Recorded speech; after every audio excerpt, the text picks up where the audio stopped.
দাঁতত পোক লগাটো আমাৰ মাৰাত্মক ভুল ধাৰণা হয় ঘটনাটো কি হয় মই বুজাবলৈ চেষ্টা কৰিছো আমাৰ দাঁতত কেতিয়াবা কিছুমান বেক্টেৰিয়া জমা হয় অলৰেডি আমাৰ মুখমণ্ডলৰ ভিতৰত কিছুমান বেক্টেৰিয়া থাকেই যিবিলাক আমাৰ স্বাস্থ্যৰ পক্ষে ভাল আমাক বিভিন্ন ধৰণৰ কামত সহায় কৰে সেইবিলাক বেক্টেৰিয়াই কিন্তু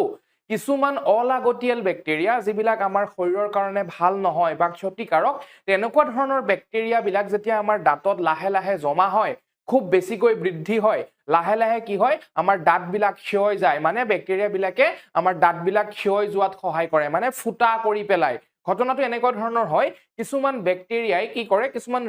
আমাৰ এচিড ৰিলিজ কৰে বা এচিড নিৰ্গত কৰে আৰু যিবিলাক এচিডে আমাৰ দাঁতবিলাক ফুটা কৰি পেলায় সাধাৰণতে আমাৰ দাঁতত তিনটা লেয়াৰ বা তিনটা তৰফ থাকে একেবাৰে ওপৰৰ অংশটো খুব কঠিন খুব টান খুব হাৰ্ড যাক আমি এনামেল বুলি ক'ব পৰা যায় যেটো আমাৰ খালি চকুৰে আমি দেখা পাই থাকো বগা অংশ দাঁতৰ বগা অংশটোই হ'ল আমাৰ এনামেল তাৰ ভিতৰৰ অংশটোক আমি ডেন্টিন বুলি কওঁ